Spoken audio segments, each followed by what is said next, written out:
আমার হুগলি জেলার হরিপাল বলে থানা, গতকালকে ঘরে ঢুকছি দেখি নওশাদ দাঁড়িয়ে আছে, কার সাথে ফোনে কি চিল্লাচিল্লি করছে। আমি কি হয়েছে রে, মানে বড় ভাই হিসেবে খোঁজ রাখা দরকার আছে না নাই?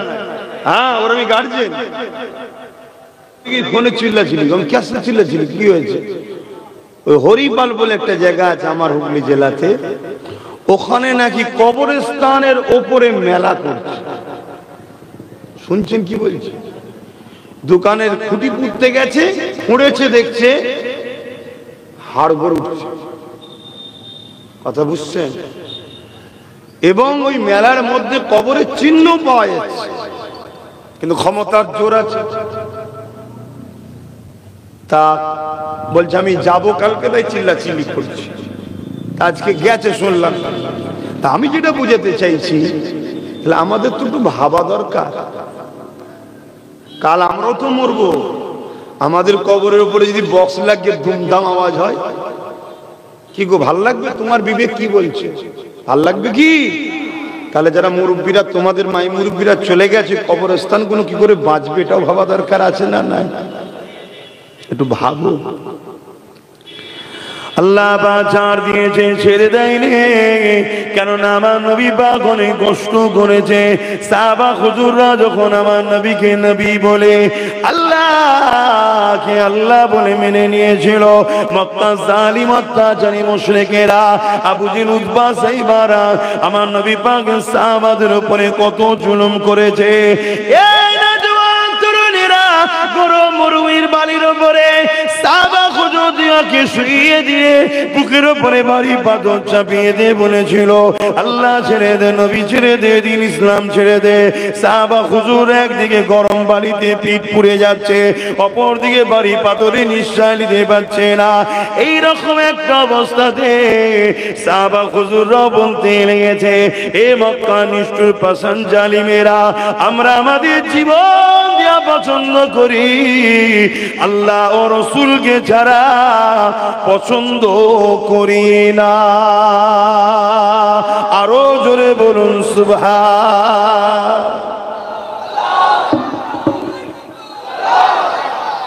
এটা তো আমাদেরও বলা দরকার নাকি, যে আমরা জীবন দেয়া পছন্দ করি, আল্লাহ রাসূল ছাড়া পছন্দ করি না, তবেই তো ঈমান নাকি?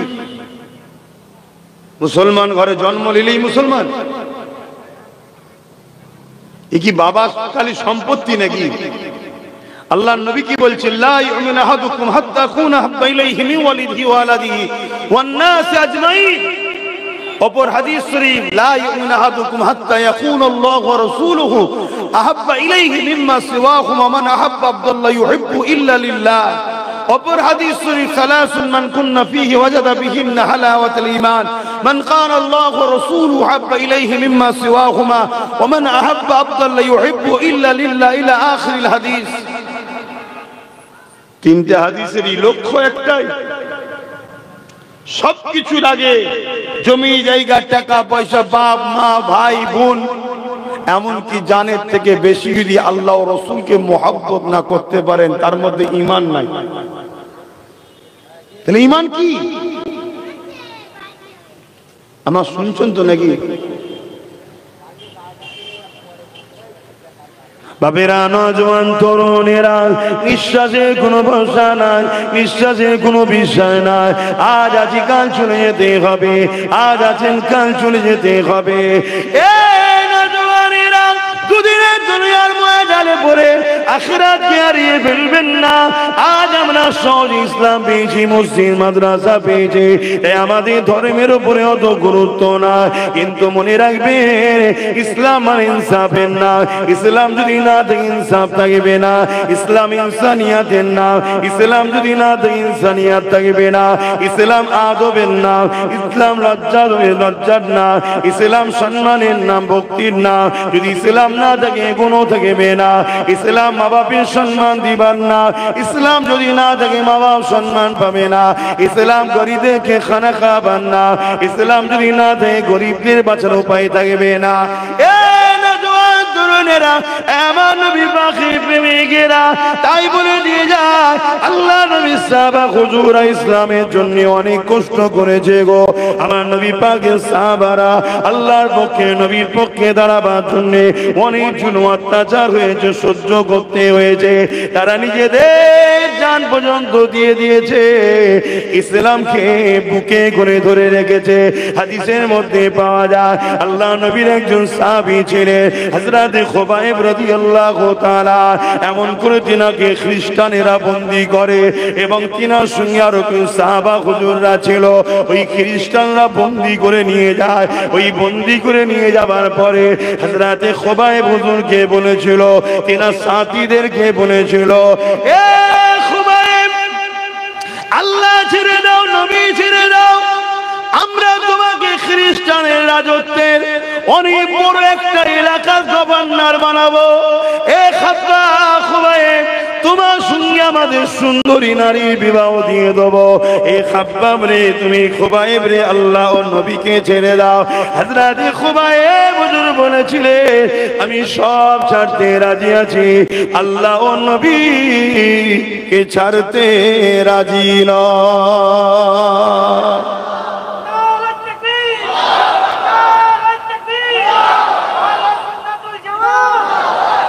আর আজকে আমাদের অবস্থা কি? আমাদের অবস্থা কি? সবার দিন সমান যায়নি, এটা মনে রাখবেন। এই পৃথিবীতে কোনো জিনিস চিরস্থায়ী নয়, সব যাবে। কিন্তু আল্লাহকে ধরে রাখো, নবীকে ধরে রাখো। দুনিয়ায় হাজারো ষড়যন্ত্র চলছে, যেমন করে হোক উম্মতে মুহাম্মাদীকে আল্লাহ রাসূল থেকে সরাবো। প্রয়োজন হয় গানের খরচ দাও, ফাংশনের খরচ দাও, মেলার খরচ দাও, যাত্রার খরচ দাও, সিনেমার খরচ দাও, যদি চরিত্রহীন নারী নিয়ে ঘুরতে যাই তাও দাও। এদেরকে আল্লাহ রাসূল থেকে যেমন হোক করে সরাও। কেন? কেন যতদিন রাসূলের সঙ্গে জুড়ে থাকবো ততদিন এরা আমাদের গোলাম বানাতে পারবে না।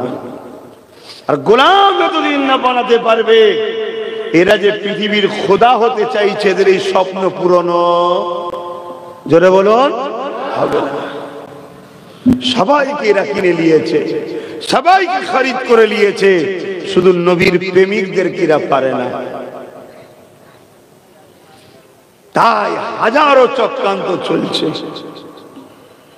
এমনও চক্রান্ত চলছে, গানে যখন আসছে না, জুয়াই যখন আসছে না, কি বলে গান, সিনেমা, যাত্রা, ফাংশন, লটারিতে যখন আসছে না, এক কাজ করো, সমাজের মধ্যে এমন উলামাদেরকে ছাড়ো যারা ঘুরতে ফিরতে আমার নবীর শানকে ছোট করবে, আলোচনার মধ্যেই নবীকে ছোট করে করে শোনাবে। কেন? নবীর বিরুদ্ধে কথা হবে, চুপ থাকলেই ঈমান চলে যাবে। শুনছেন তো নাকি? ঈমান কাকে বলে সেটাই তো বুঝতে পেরেছি কি আমি জানি না, বুঝতে পেরেছেন তো নাকি? নবীর বিরুদ্ধে কোন জায়গায় কথা হচ্ছে, আপনি শুনে চুপ ছিলেন, আপনার ঈমান চলে যাবে। আপনাকে শুনে প্রতিবাদ করতে হবে। হুজুর আমি প্রতিবাদ করতে গেলে মার খাবো, মার খেতে হবে, এটা তো প্রেম। তুমি তো বলছো জানের থেকে বেশি ভালো না বাসলে ঈমান নয়, তো মার খাবে তো কি হয়েছে?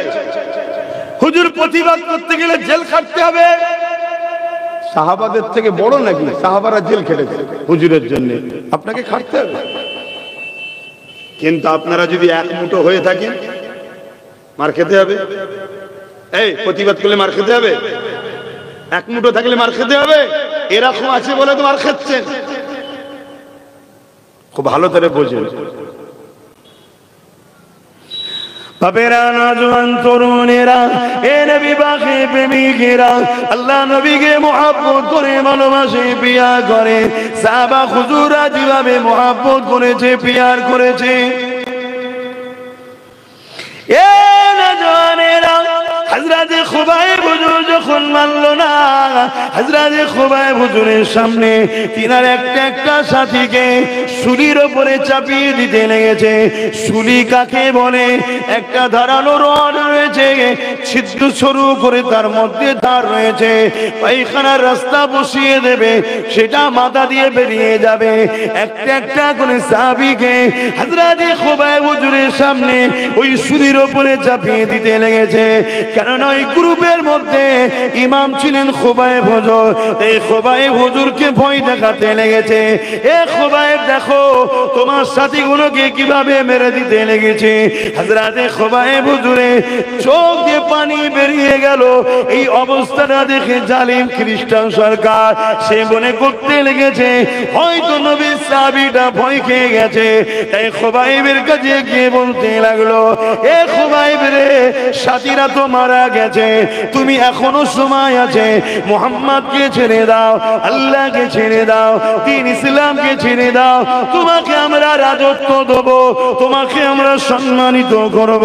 আল্লাহ নবীর সাহাবী হযরতে খুবাইব হুজুর বলেছিলেন, এ জালিম রে, আমার চোখের পানি দেখে তুই মনে করিস না আমি ঘাবড়ে গেছি, আমি ঘাবড়ে গেছি, আমি এই জন্য কাঁদতেছি, আমার সাহাবা ভাইগুলো আমার আগে শহীদ হয়ে আল্লাহ ও নবীর কাছে চলে যাচ্ছে,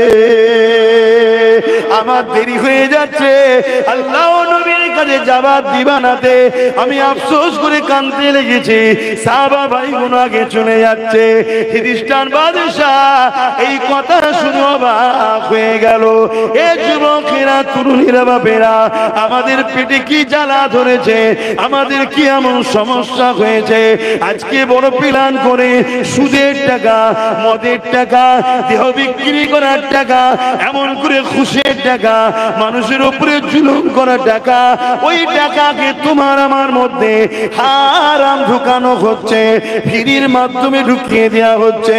তুমি আমি মনে করছি এটা তো তোমার আমার পাওনা। মনে রাখবে এদের উদ্দেশ্য একটা, তোমার আমার অন্তরে আল্লাহর ভয়কে সরাতে চাইছে, নবীর প্রেম ও আদবকে সরাতে চাইছে, এই জন্য হারাম খাদ্য খাওয়াতে চাইছে।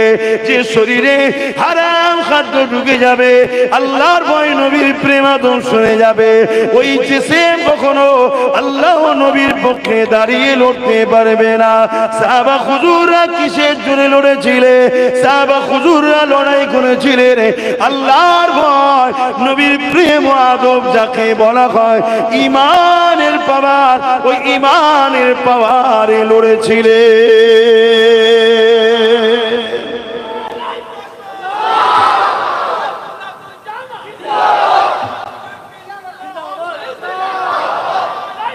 আল্লাহ আমার আব্বা জানের আমার আলোচনায় কষ্ট হচ্ছে না তো?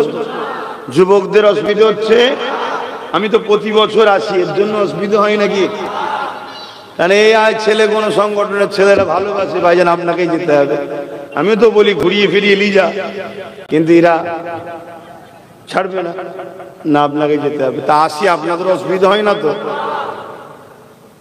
দেখেন চেষ্টা করছি, কেমন একসাথে বসেছি, পরকালে যদি একসাথে জান্নাতটাই যেতে পারি কত ভালো লাগবে না? এজন্য চেষ্টা করছি। কিন্তু মনে রাখবেন, গুনাহগারের জান্নাত যাওয়া হবে, গুনাহগারের জান্নাত যাওয়া একদিন না একদিন হবে, গুনার মাফ করে শাস্তি খেটে হলেও যাওয়া হবে। কিন্তু ইসলামের ক্ষতিকারক বেঈমানদের কখনো কিন্তু জান্নাত যাওয়া, বলুন বলুন, মুনাফিকি করবেন না।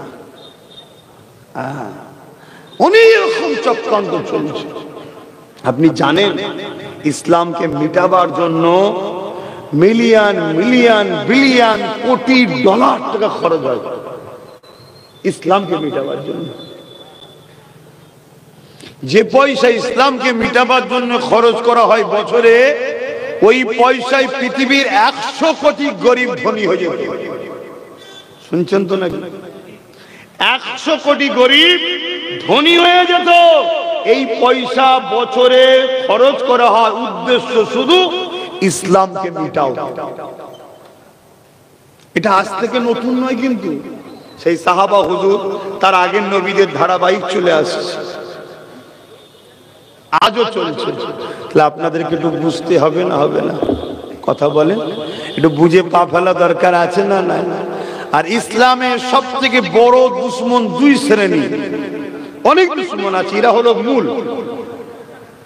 এক হলো জালিম অত্যাচারী স্বৈরাচারী শাসক, আর দ্বিতীয় হলো ধর্মের নামে ভণ্ডমি যারা করে। শুনছেন তো? এই দুই হলো ইসলামের সব থেকে বড় দুশ্মন। কেন? ইসলাম আসাতে এই ভণ্ড ধর্মধুনো সব ভণ্ডমি কেটে গেছে, এদের থেকে মানুষ সরে যাচ্ছে। শুনছেন না শোনেন না? দ্বিতীয় হলো ইসলাম আসাতে রোম বলুন, শ্রী পারস্য বলুন, কিসরা বলুন, তাম পৃথিবীর অত্যাচারী জালিম শাসকদের জুলুম খতম হয়েছিল। এদের আবার ভয় হয় ইসলামে আর একজন আসবেন মাসিহ, ইসলামে আর একজন আসবে ইমাম, হযরত ইমাম মেহেদী আলাইহিস সালাম। এই পৃথিবী থেকে সমস্ত রকম অন্যায় অত্যাচার খারাপিকে মিটিয়ে পুরো পৃথিবীতে শান্তি প্রতিষ্ঠিত করবে। জোরে বলুন সুবহানাল্লাহ। তা এরা যেমন করে হোক চেষ্টা করছে ইসলামের ঘরের ছেলেগুলোকে যে কোনো ভাবে ইসলাম আল্লাহ ও রাসূলের থেকে সরানো। আমরা 1 লাখ 2 লাখ পেলে ভাবি আমাদের দরদি নাকি? আমাদেরকে ভাবা দরকার যে আমাদের দরদি না আমাদেরকে গোলাম বানাচ্ছে খরিদ করে। তবে একটা কথা মনে রাখবেন, যদি আমি ইসলাম থেকে শুরু চলে যাই, এতে আমার আল্লাহ ও নবী পাকের কোনো অসুবিধে না।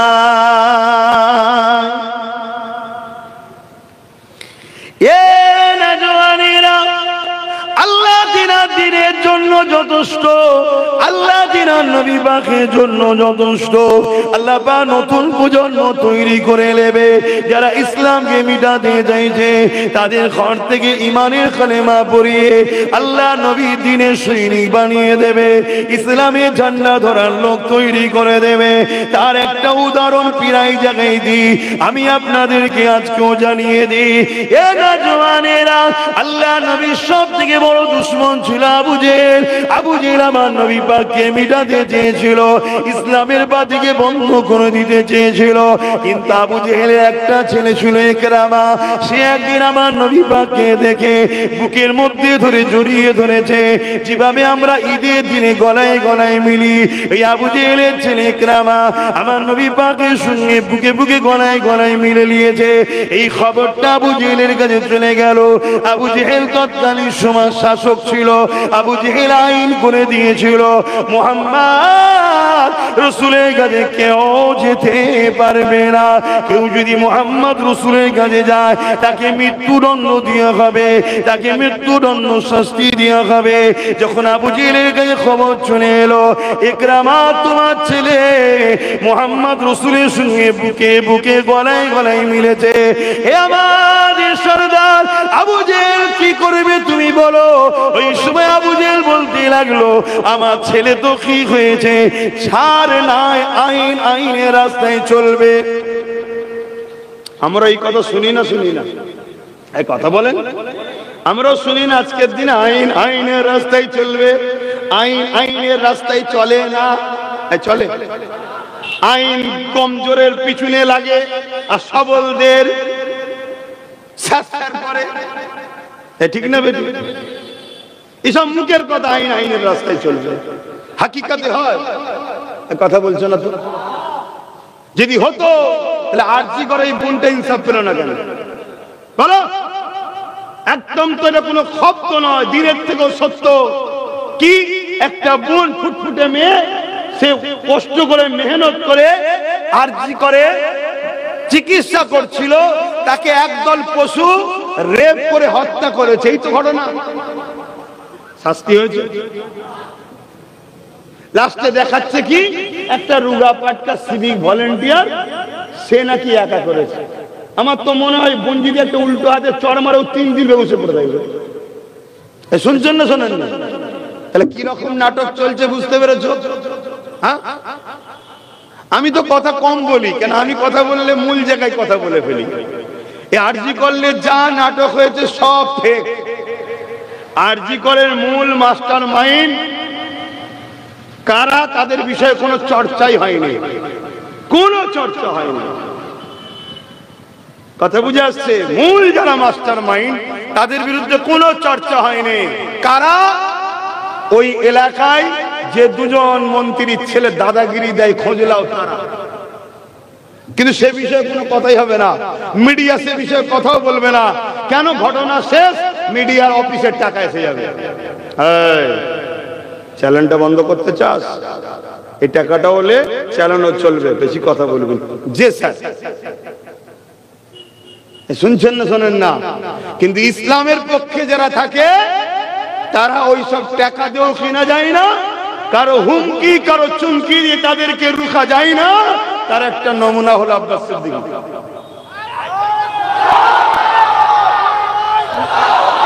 এইরকম দ্বারা লক্ষ লক্ষ যদি যুবক আগামী দিন তৈরি হয়, তাহলে জালিমদের খবর খারাপ হবে না? হবে না? জালিমরা চাইবে কথা বলে, আর জালিমদের হাতে টাকার কম আছে। আমার ভারতবর্ষে পার বছরে যা ইনকাম, ভারতের 140 কোটি লোক আছে, মাথা পিছু নগদ 40 লাখ টাকা করে দেওয়া যাবে। কত টাকা বুঝতে পারছেন? টাকা করে যাচ্ছে, শুনছেন না? শুনছেন? আর অথচ আমার ভারতবর্ষে আজকে 80 কোটি লোক ডেলি একবেলা খেতে পায়, তো আর একবেলা খেতে পায় না। কত কোটি? 80 কোটি। আর আমার দেশের টাকা কত? পার মাথা পিছু কত করে পাবে? 40 লাখ। 140 কোটি লোক আছে, পার মাথা পিছু যদি নগদ করে গুনে দেওয়া হয়, এক একজন 40 লাখ করে পাবে। এরপরও গরিব কত? 80 কোটি। কত গরিব? যারা একবেলা খায় আর একবেলা খায় না, আর দুবেলা খায়, বাইক সাইকেল নেই। এ সংখ্যা ধরলে তো আরো বেড়ে যাবে রে বাবা, ওটা পরের বিষয়।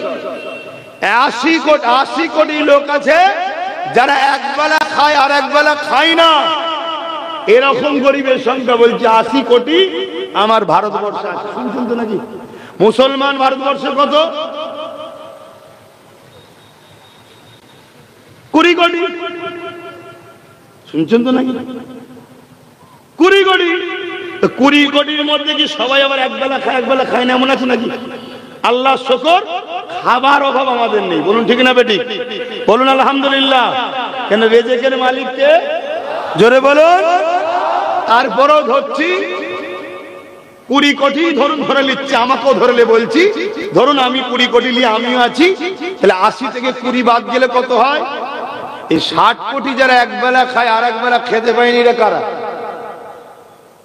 শুনছেন? আমি তো তাই ভাবাই অনেক জায়গায় গিয়ে যে ভাই মসজিদ থেকে তো খুব নাচানাচি করলি, পেলি কি? বলছে কলা। কলা তো বাঁদরকে দেয় রে, তোকে কি দিল? বলছে কলাই দিয়েছে, তার মানে কিছু দেয়নি। তাহলে কি পেলি? নেচে। তোকে নেচিয়ে দিয়ে 60 কোটি, তার মধ্যে তোরাও পড়ছিস, খেয়াল করে দেখ। শুনছেন না? শোনেন না? তা ইসলাম এই জুলুমকে কি পছন্দ করে?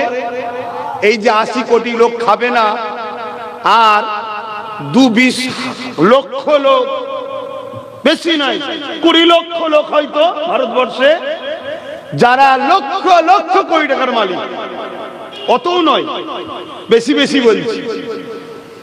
তাহলে এইটা কি ইসলাম পছন্দ করে? ইসলাম কি বলছে?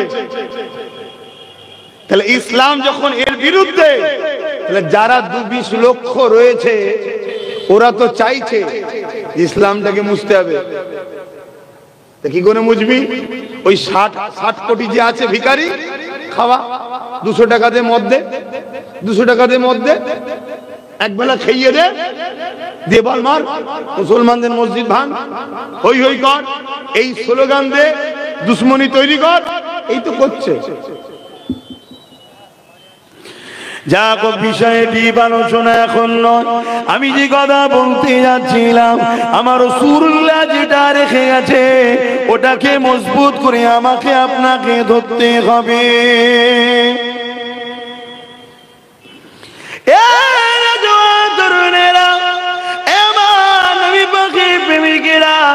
আজ আমরা সহজে মসজিদ মাদ্রাসা পেয়েছি, দ্বীন ইসলাম পেয়েছি, এজন্য আমাদের গুরুত্ব নাই। অথচ আমার নবী পাকের সাহাবা হুজুররা কত কষ্ট করেছে ইনসাফের জন্য, ইনসানিয়াতের জন্য, মানবতার জন্য, সভ্যতার জন্য, গরিবের হক মিটে পাওয়ার জন্য, এতিমের পক্ষে দাঁড়াবার জন্য, অসহায়কে সাহায্য করার শিক্ষা দিবার জন্য, এই দুনিয়ার উপরে ইনসাফ প্রতিষ্ঠিত করার জন্য, ইনসানিয়াত প্রতিষ্ঠিত করার জন্য, মানবতা, মানব শিক্ষা দিবার জন্য, মানব বন্ধন তৈরি করার জন্য আল্লাহ নবী সাহাবারা যখন ন্যায়ের পক্ষে দাওয়াত দিয়েছে, ওই সময় মক্কার অত্যাচারী আবু জিল, উতবা, সাইবারা আমার নবী ও সাহাবাদের উপরে কত জুলুম করেছে। এ নওজওয়ানেরা, তরুণেরা, এমনও দিন গেছে আমার নবী গাছের পাতা বল মুলকে পাহাড়ে গিয়ে সেই জায়গাতে থেকে গোপনে গোপনে রাত্রে দিনে দাওয়াত দিয়েছে। এমনও দিন গেছে হযরত বেলাল হুজুরের মতো মানুষকে ধরে নিয়েছে, রডকে গরম করে বেলাল হুজুরের ঠোঁটে মুখে ছ্যাঁকা দিতে লেগেছে। ওই ছ্যাঁকা লাগতে লাগতে লাগতে জিভে যখন গরম লাল রডটা লেগে যায়, জিভটা ফেটে যায়, বেলাল হুজুর তুতলা হয়ে যায়। এ যুবকেরা, এই জুলুম কি তোমাদের উপরে হচ্ছে? না হয়নি, না হয়নি।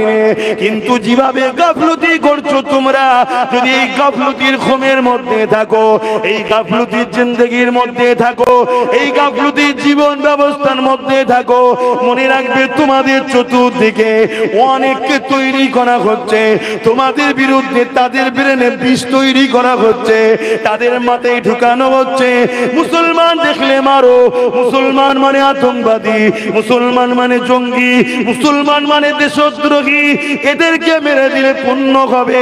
যেমন সাপ দেখলে তুমি আমি বিষধর বলে মারি, ওই রকম তোমাদের পিছনে কোটি কোটি টাকা খরচ করে ক্ষমতাশালী শাসকেরা তাদের আড়ালেতে, তাদের আন্ডারেতে, তাদের ছায়াতলেতে এই জঙ্গি সন্ত্রাস তৈরি করা হচ্ছে, যারা আগামী দিন তোমাদের বেটিদের উপরে, তোমাদের বোনেদের উপরে, তোমাদের বাচ্চাদের উপরে তারা হিংস্র পশুর ন্যায় ঝাঁপিয়ে পড়বে, যে ঝাঁপানোতে তোমাদের পেটিগুলোর ইজ্জত চলে যাবে, তোমাদের বাচ্চাগুলো হত্যা হয়ে যাবে। যেমন আজকে প্যালেস্টাইনের বুকে হচ্ছে, 45,000 বাচ্চাকে কাফন করতে হয়েছে। তাই বলবো, একটু ভেবে চিনতে পা ভালো, আগামী দিনটা বড় ভয়ানক আসছে। রাসূলুল্লাহ যে নয় তার সঙ্গে তুমি থেকো না, যে আল্লাহর নয় তার সঙ্গে তুমি থেকো না। তার বিরোধী যদি করতে না চাও, না করে গিয়ে যাও, কিন্তু তাকে সহযোগিতা তুমি করো না। কেননা মনে রাখবে, আল্লাহ বা কোরআনে জানিয়ে দিয়েছে, এ দুনিয়ার মানুষেরা তোমাদের প্রকাশ্য দস্যু হলো এই শয়তান। এই শয়তান প্রকাশ্য তোমাদের শত্রু। এই শয়তান যাদের ইশারাতে চলে, শয়তান যাদেরকে কন্ট্রোল করে, তাদের সঙ্গে তোমরা যদি বন্ধু করো, আমার আল্লাহ তাদের হাতে তোমাদেরকে মিটিয়ে দেবে। এটা কোরআনের ঘোষণা তোমাদেরকে জানালা। এখনো সময় আছে, আল্লাহর দিকে ফিরে আসো, নবী পাকের দিকে ফিরে আসো। হয়তো চলার রাস্তাটা একটু কঠিন হবে, কিন্তু মনে রাখবে, ইতিহাস বলছে আমার নবীর পক্ষে যুগে যুগে যারা ছিল, আমার আল্লাহ তাদেরকে বিজয় দিয়েছে। এ যুবকেরা, তার একটা ছোট্ট নমুনা বলে যাচ্ছি। সুলতানে হিন্দ, গরিবে নওয়াজ খাজা মঈনুদ্দিন আজমেরি এই হিন্দুস্তানের জমিনে যখন আসে, হুজুরের বিরুদ্ধে অনেক ষড়যন্ত্র হয়েছিল। হুজুরকে ঢুকতে দেওয়া হবে না, হুজুরকে আসতে দেওয়া হবে না, হুজুরকে রুখে দেওয়া হবে। কিন্তু আমার আল্লাহ রসুল যার সাথে আছে, পৃথিবীর কোন শক্তি তাকে মিটাতে পারে না। আমার গরিবে নওয়াজ তিনি হিন্দুস্তানের জমিনে শুধু এসেছে তা নয়, হিন্দুস্তানের আজকের তারিখেও বেতাজ বাদশাহ হয়ে আছে। আরো জোরে বলুন সুবহান।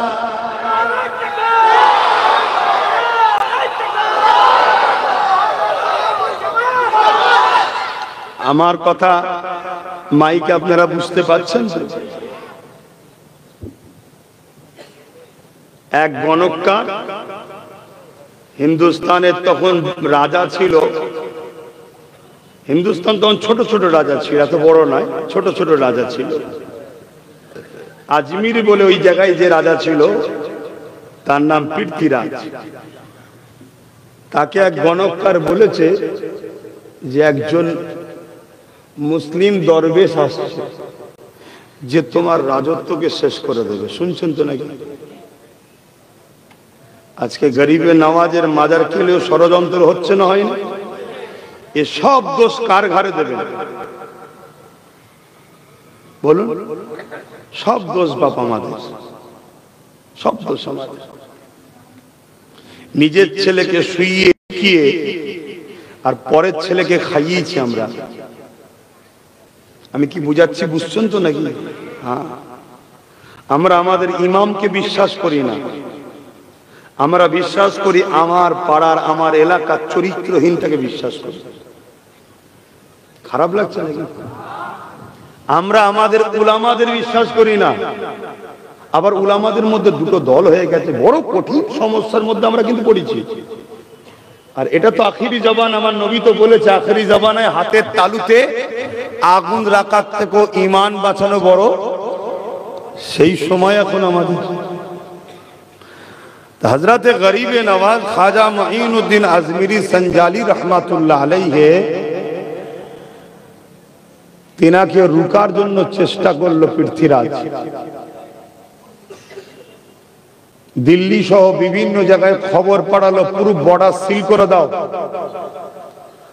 আর এক জাদুকর জাদুর মাধ্যমে গরিবে নওয়াজের একটা তসবিহ তৈরি করলেন। ভেবে দেখুন, অবশ্যই জাদু হলো ধোঁকা। এই তসবির সব জায়গাতে পৌঁছে দেওয়া হলো, বর্ডার গুলো সিল করে দেওয়া হলো, গরিবে নওয়াজ না ঢুকতে পারে। সব অস্ত্র হাতে নিয়ে মক্কার আবু জেহেল বলেছিল বর্ডার সিল করে দাও, মোহাম্মদ রাসূলুল্লাহ বেরিয়ে যেতে পারে। শুনছেন তো? আর আমার দেশে জালিম অত্যাচারী পৃথ্বীরাজ বলেছিল কি নবীর আওলাদ না ঢুকতে পারে।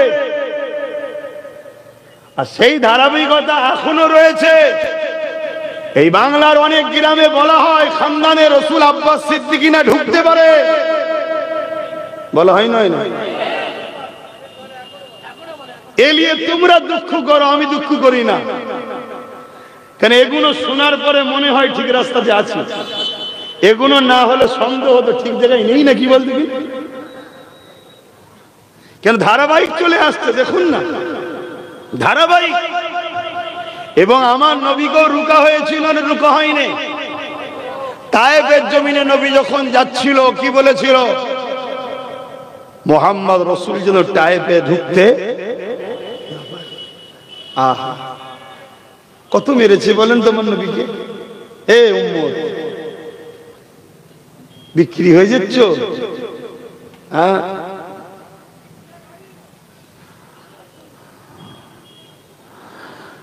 গরিবে নওয়াজ আসছে। আর গরিবে নওয়াজ কোথায় আছে এই তদন্ত লাগাবার জন্য একজন লোককে জাদুকর কি বলে পৃথ্বীরাজ চৌহান পাঠিয়েছিল, যার নাম হচ্ছে রামপাল। কথা বুঝে আসছে? তাকে পাঠিয়েছিল, যাও তো কোথায় আছে বর্তমান দেখো।